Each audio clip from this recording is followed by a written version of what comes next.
सलाम नमस्ते। ईद मुबारक। 30 दिनों के रोज़ों के बाद चांद रात और ईद बेशुमार रौनक लेकर आई है। कल आखिरी रोज़े का इफ्तार बेचारा किसी तरह कटा। कहीं चना है तो पकौड़ी गायब और कहीं पकौड़ी है तो फल गायब। 30वें रोज़े का इफ्तार हमेशा से इस सौतेले रवैये का शिकार रहा है, क्योंकि अगले दिन ईद की पूरी तैयारी सर पर होती है, तो आखिर इफ्तार को कौन पूछे भला। 30 रोज़ों के साथ इबादत होने की वजह से हर आदमी काफ़ी मसरूफ़ रहता है इन दिनों, इसीलिए चांद रात का नज़ारा बड़ा ज़बरदस्त रहता है। लड़कियां और औरतें तो चूड़ी बाली की दुकानों पर चींटियों जैसे जमा हैं, और कहीं दर्जी के दुकान की हौड़ है कि आखिरी वक्त में लिए गए कपड़े की हड़बड़ ने गड़बड़ कर दी। साहिब ने भी जब मेरा बिसूरा हुआ मुंह देखा तो पर्दे लेकर बचपन के दोस्त के पास उसे छोटा कराने गए, तो रात के 10 बजे बेचारे काली मेहंदी लगाए बस दुकान बंद ही करने वाले थे। भले मानस हैं सो मान गए। हालांकि उन्हें आखिरी वक्त में दी गई अनाजों की पोटली को मोहल्लों के गरीबों में बांटने के बाद घर के लिए सेवई लेने भी जाना था।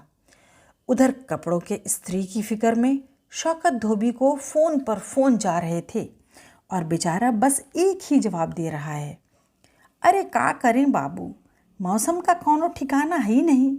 आंधी पानी में बिजलिया चला गया, अब डिबरी में कपड़ा कैसे आयरन करें। अरे बस अभी ले आए हैं मालिक, बस ला रहे हैं। वैसे बात सही भी है। इस बार के बदलते गरजते मौसम ने जहां रोज़ेदारों को थोड़ा आराम दिया, वहीं सबको खूब बीमार भी डाला। मैं खुद भी एक हफ्ते की बीमारी के बाद परसों ही उठी। उधर मेरी हेल्प सुगनी भी बीमार है। भला हो रेहाना का, जिसने इंटरिम रिलीफ की तरह आकर घर संभाल दिया। कल बाजार गई तो सरहुल की गहमा गहमी भी दिखी। ओह, बातों बातों में तो मैं भूल ही गई। जोहार झारखंड, सरहुल पर्व की ढेरों बधाई।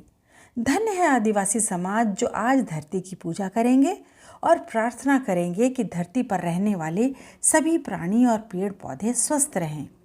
बाजार में रामनवमी के बड़े बड़े फाटक भी बनने लगे हैं। रामनवमी की भी बड़ी धूम है। इस बार रामलला अयोध्या में विराजमान हुए हैं, तो रौनक तो ज़्यादा होनी ही है।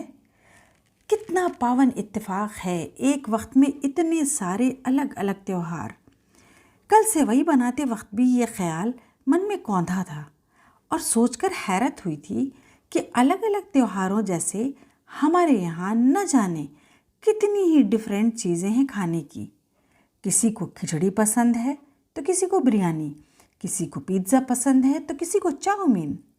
त्योहारों पर मीठे की अगर बात करें तो कहीं सेवइयाँ हैं तो कहीं मालपुए, कहीं गुजिया है तो कहीं पिन्नी और केक, पर हैं तो सभी अच्छे और मिठास भरे, ठीक वैसे जैसे हमारे अलग अलग मज़हब।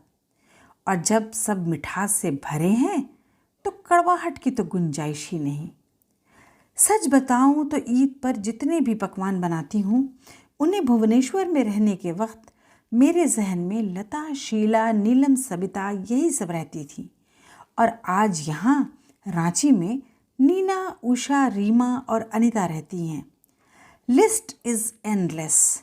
उन्हें खाते खिलाते कभी भी ये जहन में बात ही नहीं आती कि हमारे बीच कुछ भी अलग है। होली और दिवाली में भी पकवानों का वही स्वाद है।